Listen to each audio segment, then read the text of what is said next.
மாணவர்கள் அனைவருக்கும் வணக்கம். நான் உங்கள் கணேஷ். ஸோ பார்த்தீங்கன்னா, இந்த டைம் அப்படிங்கிற ஒரு விஷயம் அ அ உங்களுக்கு பார்த்தீங்கன்னா, இந்த டைம வந்து எப்படி மேனேஜ் பண்ணணும்? இந்த டைமிங்கிறது என்ன? இந்த டைம் நமக்கு எவ்வளோ வேல்யூபிள் ஆனதுங்கிறது எல்லாத்துக்கும் தெரிஞ்ச ஒண்ணு தான். நெறையா YouTubeல போனா நெறையா சர்ச் பண்ணா நெறைய பேர் நெறையா கருத்துக்கள் சொல்லியிருப்பாங்க.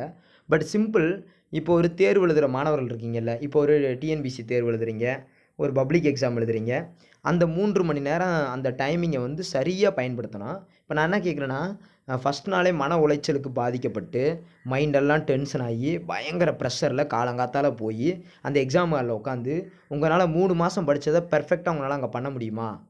அப்டின்னா துளி அளவும் பண்ண முடியாது. ஏன்னா, மொத நாள் இருக்கிற டார்ச்சர், அந்த மைண்ட் பிரஷர், காலங்காத்தால இருக்கிற பிரஷரு, டென்ஷனு இந்த வேகத்தில போய் நீங்க எக்ஸாம் ஹால்ல உட்காந்து, அந்த டிஎன்பிஎஸ்சி எக்ஸாமா இருக்கட்டும், எந்த தேர்வா இருக்கட்டும், உட்காந்து உங்கனால ஃப்ரெஷ்ஷா எழுத முடியுமான்னா, 100% முடியாது. ஏன்னா, அந்த கான்சன்ட்ரேஷன் பவர்ங்கிறது வந்து ஒர்க் அவுட் ஆகாது. அப்ப நம்ம மனசுல இருக்கிற கவலையும், பதட்டமும், தேவையில்லாத சிந்தனைகளையும், அனாவசியமான விஷயங்களையும் சிந்திக்கிறனால தான் அதிக நேரம் வந்து ரொம்ப விரயமாக்கப்படுகிறது. ரொம்ப டைம் வேஸ்ட் பண்றோம். இப்போ ஒரு நாளைக்கு 24 மணி நேரத்த நீங்க டிவைட் பண்ணுங்களேன். நைட்டு 10 மணி நேரம் கழிச்சிருங்க. மிச்சம் 14 மணி நேரம். இப்போ ஒர்க் போறவங்க, போகாதவங்க 2யும் பிரிச்சுருங்க. ஒர்க் போறவங்க கண்டிப்பான முறையில 10 மணி நேரம் ஒர்க் பண்றாங்க. அப்ப 10 மணி நேரம் இந்த பக்கம் வீட்ல தூங்குறாங்க. அப்ப மிச்சம் 4 மணி நேரம் உங்களுக்கு ஏதோ ஒரு விதத்தில ஒர்க் அவுட் பண்றதுக்கு இருக்கு. அது காலையா இருக்கலாம், அல்லது மாலையாக இருக்கலாம், அல்லது இரவாக இருக்கலாம். ஏதோ ஒரு விதத்தில ஒரு 4 மணி நேரம் இருக்கு. அந்த 4 மணி நேரத்த தேடி கண்டுபிடிக்க சிம்பிள் ட்ரிக்கு. நீங்க அன்னைக்கான ஷெட்யூல உங்க வீட்ல எந்தெந்த டைம் வந்து நம்ம எங்க போறோம், எங்க வரோம் அப்படின்னு எழுதுங்க. அதனால கரெக்ட்டா ஃபாலோ பண்ண முடியாது. ஆனா எழுதும்போது என்றாவது ஒரு நாள் அத ஃபாலோ பண்ணுவீங்க. உங்களுக்கு ரொம்ப கஷ்டம்னு வரும்போது, ஐயோ! நம்ம ரொம்ப டைம் வேஸ்ட் பண்றோம். நம்ம லைஃப் போய்க்கிட்டே இருக்கு. அப்படிங்கிற மாதிரி ஒரு சூழ்நிலை வரும்போது அந்த டைமிங்க கண்டிப்பா ஃபாலோ பண்ணுவீங்க. டெய்லியும் அந்த டைமிங்கிறத ரொம்ப நெனச்சே ஆகணும் நீங்க. அதர்வைஸ் இது டைம் இல்ல, எனக்கு அதுக்கு இல்ல, இதுக்கு இல்ல அப்படிங்கிறதெல்லாம் நம்ம காரணமே சொல்லக்கூடாது. தேர்வு இந்த ஒரு இப்ப டிஎன்பிஎஸ்சி தேர்வு வருகிறது. இந்த தேர்வுக்கு இப்ப 6 மாசம் படிக்கணும்னு வச்சுக்கோங்களேன். இந்த 6 மாத காலங்கள்ல என்னைக்காவது நீங்க 6 மாதம் ஒரு ஷெட்யூல் மாரி, இந்த 6 மாசத்துல நம்ம என்ன பண்ண போறோம்? ஒரு நாளைக்கு எவ்வளோ மணி நேரம் ஒர்க் அவுட் பண்ண போறோம்? நமக்கு எவ்வளோ டியூரேஷன் இருக்கு? அப்படின்னு சொல்லி என்னைக்காவது நம்ம கால்குலேஷன் பண்ணியிருக்கோமானா, அத யார் ஒருத்தர் பண்றீங்களோ அவங்க ஜெயிக்கிறாங்க. அவ்வளோதான் சிம்பிள் விஷயம். ரைட்டா? உங்களுக்கு காலைல உங்களுக்கு பெல்லு சாயங்காலம் ஸ்கூல்ல பெல் அடிச்சோன்னே வீட்டுக்கு போணும்னு எப்படி மைண்ட் சொல்லுது.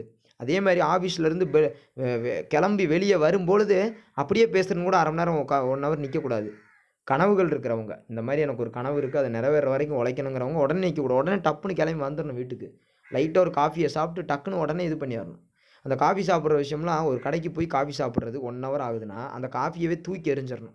அப்படி ஒரு கடைக்கு காஃபியே சாப்பிடவே போகக்கூடாது. 1 மணி நேரம் ஒரு விஷயத்துக்கு. இந்த சொல்ல மாரி உணவு இது வந்து இந்த குலோப் ஜாம் ஒரு விஷயம் சொல்லுவாங்க. குலோப் ஜாம் சமைக்கிறேன்னு சொல்லிட்டு, கிட்டத்தட்ட 4 மணி நேரம் சமைச்சு அந்த அந்த குலோப் ஜாம் மேல இருக்கிற ஆசையே போயிருமாம்.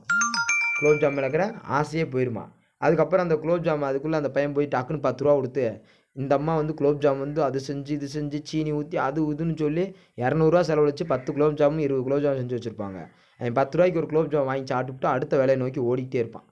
ஸோ அந்த மாரி கதையாயிறக்கூடாது. ரொம்ப நேரம் விரயமாகுதுன்னா, அத தூக்கி எறிஞ்சிறணும். அதுக்காக ரொம்ப இம்பார்ட்டன்ஸ் குடுக்கக்கூடாது நீங்க. அது தெரிஞ்சுக்கங்க.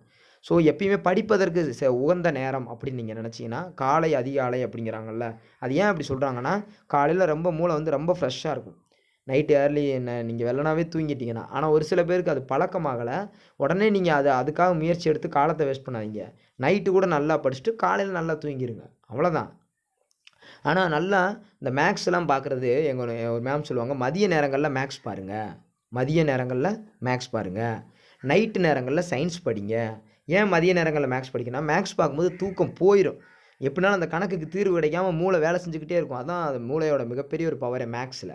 அதேமாரி சயன்ஸ் வந்து நைட்டு புதுசா ஒரு விஷயத்த கத்துக்கணும்னு ஆசைப்படுவோம். எப்பயுமே அந்த இரவு நேரங்கள்ல ஏன் அந்த சீரியல்லாம் ஏன் சாயங்காலம் போடுறாங்கன்னா, வேலைய முடிச்சுட்டு சாயங்காலம் பார்க்குறாங்கிறது மட்டும் கிடையாது. அப்பதான் ரொம்ப ரிலாக்ஸா இருப்பாங்க.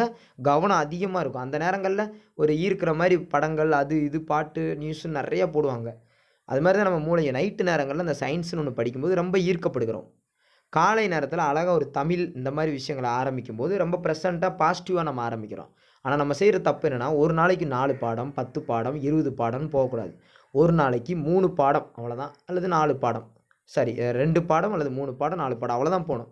கடந்து போயிறக்கூடாது. 4 பாடத்துக்கு கடந்து ரொம்ப ஒரே நாள்ல எஃபோர்ட் பண்ணி 8 பாடம், 9 பாடம்னு போயிறக்கூடாதுன்னு சொல்றேன். சிம்பிள். அது கலந்து நான் 4 பாடங்கிறது எப்படி சொல்றேன்னா, தமிழ்ல 1 பாடம், மேக்ஸ்ல 1 பாடம், சயின்ஸில் ஒரு பாடம், அவ்வளோதான். அப்புறம் முக்கியமான நியூஸ் பேப்பருங்கிறது ஒரு பாடம் தானே. டெய்லி ஒரு நியூஸ் பேப்பர் படிச்சாகணும். தினமணியோ, தி ஹிந்தோ, தினத்தந்தியோ ஏதோ ஒரு பேப்பரை படித்து பாருங்கள். இப்போ உலகத்தமிழ் மாநாடு நடக்குது. அந்த மாநாடு எத்தனாம் தேதி டு எத்தனாம் தேதி, எவ்வளோ பேர் கலந்துக்கிட்டாங்க, எத்தனை கோடி செலவில் ஏதாச்சு. ஸோ சிம்பிள் தான், எதுனாலும் சரி தான். ஸோ கான்ஃபிடென்ட்டாக உழைக்கணுங்கிறவங்க தயவுசெய்து டைமை டிவைட் பண்ணி பண்ணுங்கள். டெய்லி நியூஸ் பேப்பரை கண்டிப்பாக படிங்க. நேரத்தை வந்து விரயம் பண்ணாதீங்க. நேரம் விரயமாக இருந்தால் அந்த விஷயத்தை தூக்கி போடுங்க. உங்களுக்கு எப்போ பதட்டம், கஷ்டம், கவலை இந்த மாதிரி நிறையா விஷயங்கள் உங்கள் மனசில் இருக்கிற வரைக்கும் நீங்கள் இருக்கிற நேரத்தை சரியாக பயன்படுத்திக்கிறாம, அதுக்கப்புறம் காலம் தாழ்ந்து 10 வருஷம் கழித்து யாருமே உங்கள் கூட இருக்க மாட்டாங்க. நீங்கள் மட்டும்தான் தனியாக இருப்பீங்க. அப்போ நீங்கள் வருத்தப்படுவீங்க. இருக்கிற டைமிங்கில் ஒழுங்காக நம்ம பயன்படுத்தாமல் யாராருக்கோ எவ்வளோ செலவழித்து தேவையில்லாமல் பண்ணிட்டோம்டா அப்படின்னு சொல்லி நிறையா வருத்தப்படுவீங்க. அந்த தவறை செய்யவே கூடாது. ஸோ யாருக்காக, எதற்காக, எப்படி இருக்கிறோம், என்ன செய்கிறோம், அந்த நேரத்தை எப்படி சரியாக பயன்படுத்தணுங்கிறத சரியாக பயன்படுத்துங்க. மீண்டும் அடுத்த ஒரு வீடியோவில் பார்ப்போம். So thank you to all. Thank you.